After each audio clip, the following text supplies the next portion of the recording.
Assalamualaikum warahmatullahi wabarakatuh.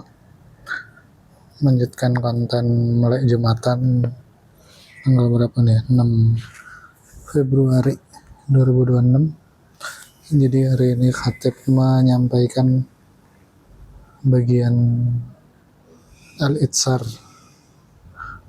di kitab Madarijus Salikin. Beliau menjelaskan bahwa sebenarnya ada 3 hal yang kita bisa lakukan dalam Al-Itsar itu sendiri. Yang pertama, itsar dalam hal mendahulukan saudara-saudara kita untuk kebaikan dunia itu sangat dianjurkan. Tapi kalau sudah menyangkut ke itsar yang bagiannya mendekatkan diri kepada Allah, itu sangat, ya kalau bisa tidak diambil itsarnya. Contohnya adalah untuk laki-laki kan saf utama di saf pertama. Jadi kalau misalnya kita dapat saf pertama, kemudian datang mungkin orang lain gitu ya, yang datang tiba-tiba untuk mendapatkan tempat kita, lalu kita dengan kesadaran mundur, itu ya sebaiknya tidak ya, karena sebaik-baik posisi salat bagi laki-laki adalah di saf pertama gitu ya, yang sebagai makmum ya. Kemudian yang kedua, dijelaskan juga bahwa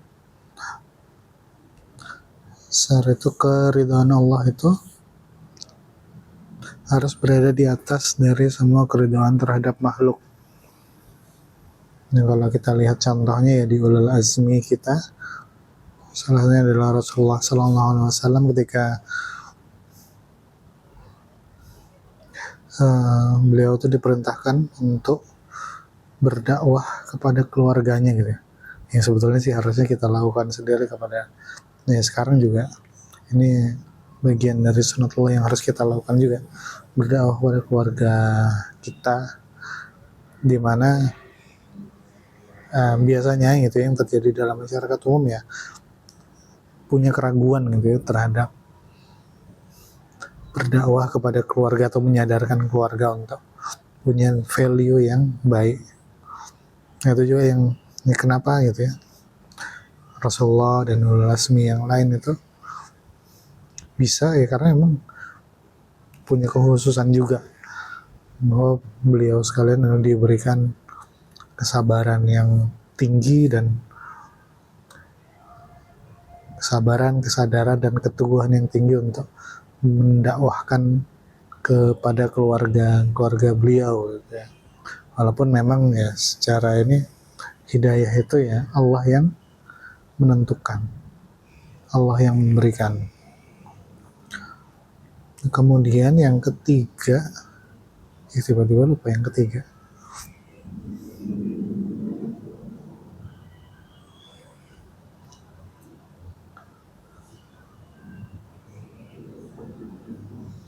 Yang ketiga itu adalah terkait bahwa apa-apa yang kita lakukan, kebaikan-kebaikan yang kita lakukan dengan harta kita, kemudian juga apapun itu ya, itu harus kita yakini bahwa itu bersumber dari Allah Subhanahu wa Ta'ala.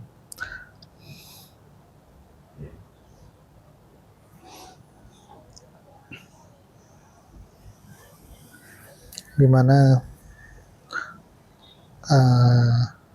dalam hal ini khatib menyontohkan bahwa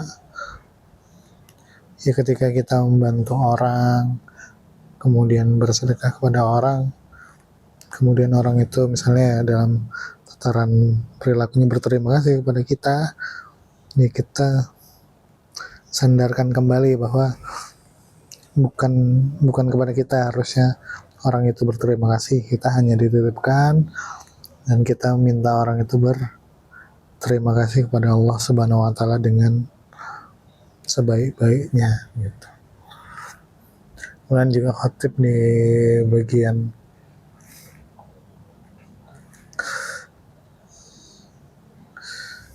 bagian kedua, khutbah kedua,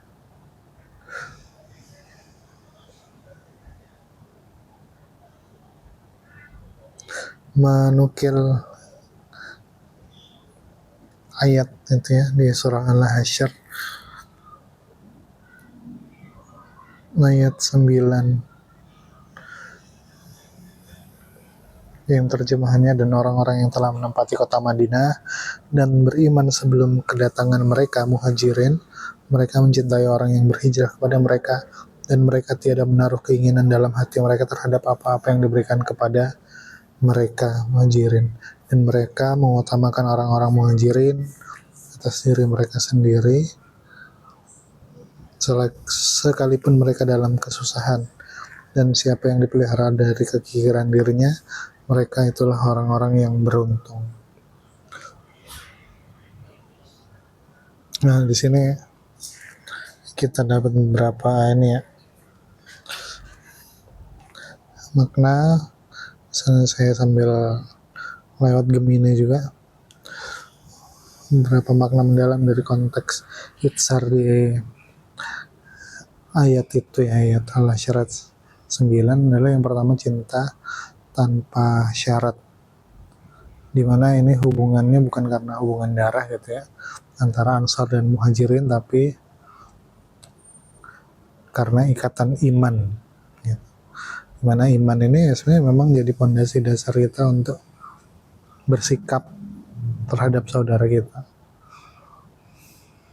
mencintai saudara kita ya. Kalau misalnya kita cek di surah Al-Fat apa ya, surah Al-Fat ayat terakhir, bahwa Rasulullah itu sendiri ruhamau bainahum, jadi berkasih sayang terhadap saudaranya.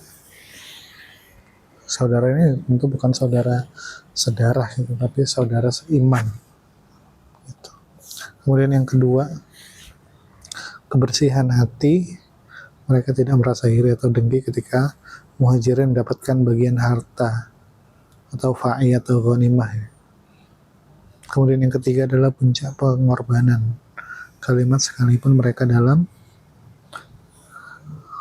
kesusahan, walau kana bihim khassah, menunjukkan bahwa itsar sungguhnya adalah saat kita memberi di tengah keterbatasan kita sendiri. Bayangkan itu ada yang mau ngasih separuhnya atau bahkan seluruhnya gitu. Ya, dipersilahkan untuk tinggal di tempat-tempat mereka gitu.